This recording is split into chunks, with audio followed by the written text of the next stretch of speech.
నేపాల్లో చిక్కుకున్న తెలుగు వారిని క్షేమంగా ఇంటికి చేర్చే బాధ్యత కూటమి ప్రభుత్వానిదని విద్యా ఐటీ ఆర్టీజీ శాఖల మంత్రి నారా లోకేష్ పేర్కొన్నారు.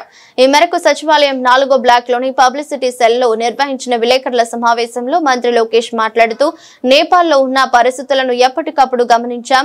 అక్కడ తెలుగువారు ఎలా ఉన్నారో వారి పరిస్థితి ఏంటి అని తిరిగి వారిని ఆంధ్ర రాష్ట్రానికి తీసుకురావాలని ఆర్టీజీఎస్ కమాండ్ కంట్రోల్ సెంటర్ లో ఉండి పరిస్థితులను ఎప్పటికప్పుడు సమీక్షించినట్లు పేర్కొన్నారు. ఏపీ భవన్ లో ఎమర్జెన్సీ సెల్ ఏర్పాటు చేసి ఒక సింగిల్ నెంబర్ ద్వారా తెలుగు వారిని సంప్రదించాలన్నారు.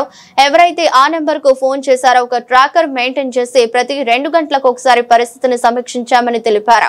వారికి అందుతున్న ఆహారం, నీరు, విద్యుత్ సదుపాయాలపై రియల్ టైమ్ లో ఆరా తీశామన్నారు. ఢిల్లీలో ఉన్న కంట్రోల్ సెంటర్ లో తెలుగుదేశం పార్టీ ఎంపీ సానా సతీష్ గారు, గవర్నమెంట్ కి చెందిన అర్జ శ్రీకాంత్ గారు అక్కడ కూర్చుని వాళ్ళు మొత్తం మానిటర్ చేస్తాం జరిగింది రియల్ టైం.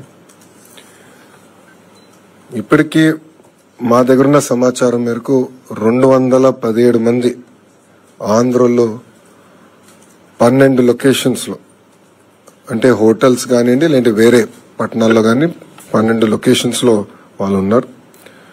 దీంట్లో సుమారుగా 173 మంది కఠ్మండూలో, 22 మంది హెటౌడాలో, 10 మంది పోఖ్రాలో, 12 మంది సిమికోట్లో ఉన్నవారు.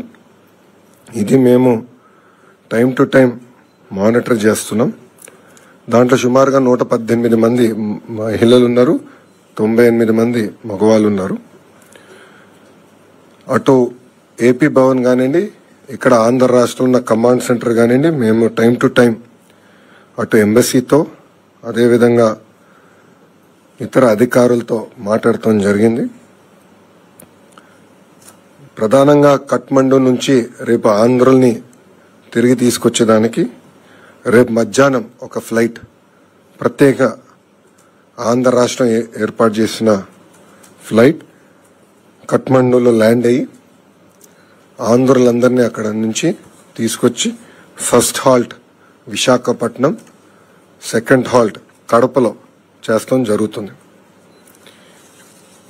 ఇక్కడ కానీ ఒకసారి చూస్తే